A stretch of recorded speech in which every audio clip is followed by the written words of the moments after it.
জান্নাতের ওয়াদা করেছেন কে? আমরা আজকে থেকে নফল ছাড়বো না। ফরজে যত ত্রুটি হয় নফল দিয়ে কভার করে দেন কে? ফাত্তাকুল্লাহ। আল্লাহ বললেন ওয়াসলিহু যাতা বাইনিকুম, তোমরা আল্লাহকে ভয় করো আর পরস্পরের মধ্যে কোনো বিবাদ মীমাংসা হলে, কোনো বাদ বিতণ্ডতা হলে তোমরা মীমাংসা করে নাও। বিএনপির সাথে কিছু জ্ঞান হতেই পারে, কারণ আমেরিকার এগুলো সুযোগ আছে কেমনে ভিতর ঢুকা দুই দলে লাগাই দিব। ঠিক না ঠিক? আমি ভোলাই গেলাম মাহফিলে, এক গ্রুপ আমার মাহফিলের বিরুদ্ধে নামল, সাথে সাথে বিএনপির যিনি ভোলার সভাপতি তাকে ফোন করা হলো, বলছে এদেরকে ধরেন বাঁধেন, আমি আপনি। এরপরে পালাই গেছে, দেখা গেল যে অর্ধেকের বেশি হলো ওই দল থেকে এসেছে। ওই সেই দল যারা কোরআনের বানা দিত, আপনাদের এলাকায় বোধ দেয়নি, কোথায় তোমরা এখন? জমিন আল্লাহ, কথা চলবে আল্লাহ।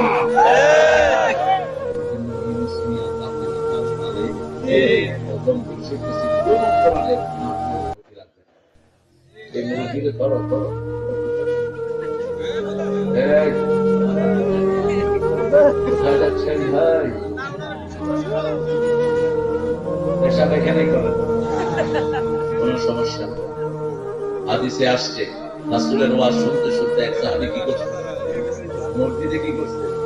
এটা তো জানো দেখি, আমার ওয়াজ শুনে না। এখন যখনই পানি সাহাবী কয়েকটি মরুভূমিতে পানি দেখেছে উনি তো আল্লাহর রহমতে চলতেছে আর হাঁটতেছে, সব হাত ফুটে আনিছে তারা। রাসূল দেখলেন, রাসূল বললেন ফাশিরু ওয়ালা তুনাফিরু, আসিরু ওয়ালা তুআসিরু, ওয়াসিরু আসিরিন, সহজ করে দাও, কঠিন করে দিও না, সুসংবাদ দাও, দুঃসংবাদ দিয়ে সরিয়ে দিও না। কোন হিন্দুও যদি মসজিদে ঢুকে তাকে আদর করে সেখানে রাখো, ঠিক কিনা? মসজিদ সবার জন্য, মসজিদ কার ঘর? কোন খ্রিস্টান ঢুকলেও সেখানে রাখো। ওই মসজিদের পরিবেশ থেকে খ্রিস্টান পড়বে লা ইলাহা ইল্লাল্লাহ, লা ইলাহা ইল্লাল্লাহ, লা ইলাহা ইল্লাল্লাহ, মুহাম্মাদুর রাসূলুল্লাহ সাল্লাল্লাহু আলাইহি ওয়াসাল্লাম। ওই লোক জামাত শেষ করে দোয়া করলেন,